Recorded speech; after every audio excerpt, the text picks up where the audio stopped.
dari Universitas Abdul Yatama, Fakultas Ilmu Kesehatan dan Prodi Kesehatan Masyarakat. Baik, di sini saya akan menyelesaikan tugas hidup saya dengan MK Epidemiologi Penyakit Menular dengan dosen pengampu Bapak Muhammad Hidayatullah SMK. Baik, saya akan menjelaskan tentang penyakit kolera. Penyakit kolera adalah penyakit menular seksual yang disebabkan oleh bakteri Vibrio cholerae. Penyakit ini terutama menyerang sistem pencernaan dan dapat menyebabkan diare parah serta dehidrasi yang mengancam jiwa jika tidak ditangani dengan tepat. Baik, penyakit kolera pertama kali teridentifikasi secara signifikan pada tahun 1817 di Jessore, India, dan kemudian menyebar ke berbagai wilayah Asia dan Eropa. Penyakit ini dipengaruhi oleh 3 komponen utama. Yang pertama yaitu agen dari penyakit ini adalah bakteri Vibrio cholerae. Host dari penyakit ini adalah manusia, terutama mereka yang terkontaminasi dan terpapar di lingkungan yang tidak bersih. 3. Environment adalah populasi udara dan sanitasi buruk meningkatkan penyebaran risiko kolera. Riwayat alamiah penyakit kolera terbagi menjadi 4 tahap. Yang pertama itu prategorikasi. Tahap ini melibatkan paparan terhadap Vibrio cholerae melalui makanan atau udara yang terkontaminasi tanpa gejala yang terlihat. 2. Subklinis. Pada tahap ini infeksi terjadi tetapi tidak ada gejala klinis yang jelas. Individu mungkin masih dapat menularkan bakteri.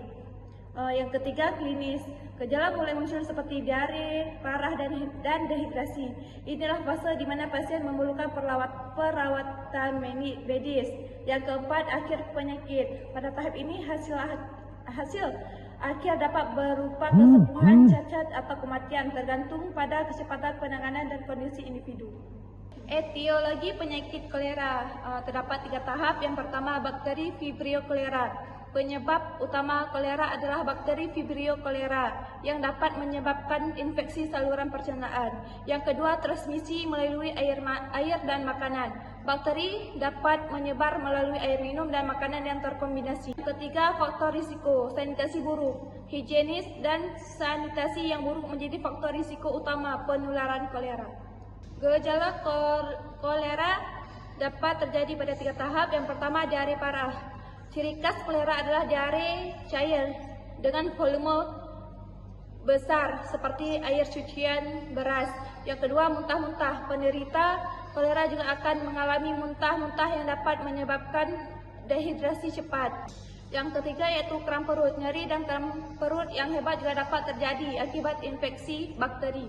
Penularan kolera terdapat pada 3 tahap. Yang pertama, terkontaminasi air. Kolera dapat menular melalui air minum dan air yang terkontaminasi oleh penderita. Yang kedua, makanan tercemar. Makanan yang tercemar oleh bakteri Vibrio cholerae juga dapat menyebabkan penyakit ini. Yang ketiga, kontak langsung.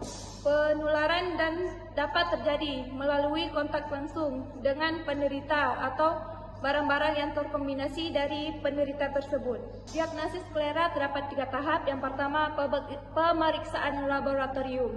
Diagnosis kolera ditegakkan melalui pemeriksaan sampel tinja di laboratorium untuk mengidentifikasi bakteri Vibrio cholerae. Yang kedua, gejala klinis. Dokter juga akan memeriksa gejala klinis seperti diare dan dehidrasi yang khas kolera.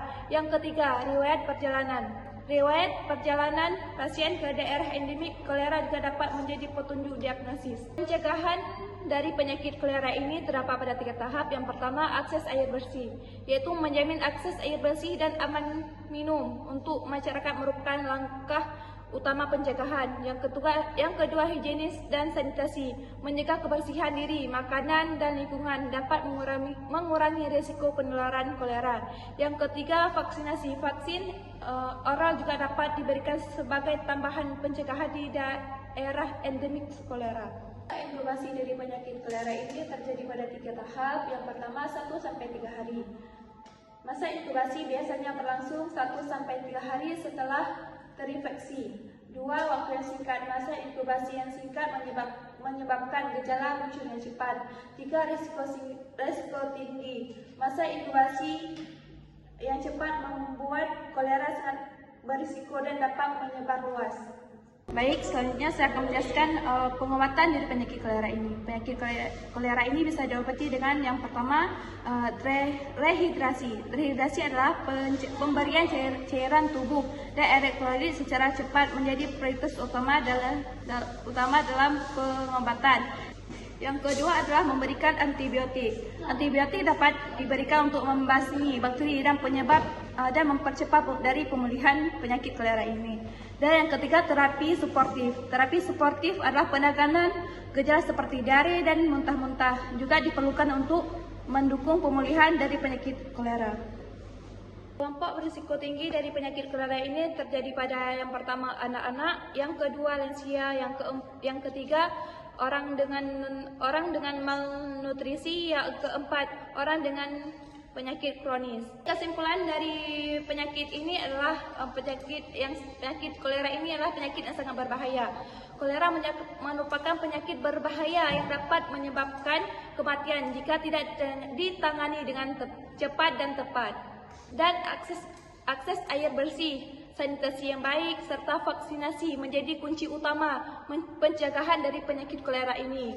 Dan selanjutnya ada diagnosis dini, pengobatan rehidrasi dan perawatan suportif diperlukan untuk mengatasi kolera secara efektif. Demikianlah penjelasan tentang penyakit kolera ini dari saya. Saya akhiri. Wassalamualaikum warahmatullahi wabarakatuh.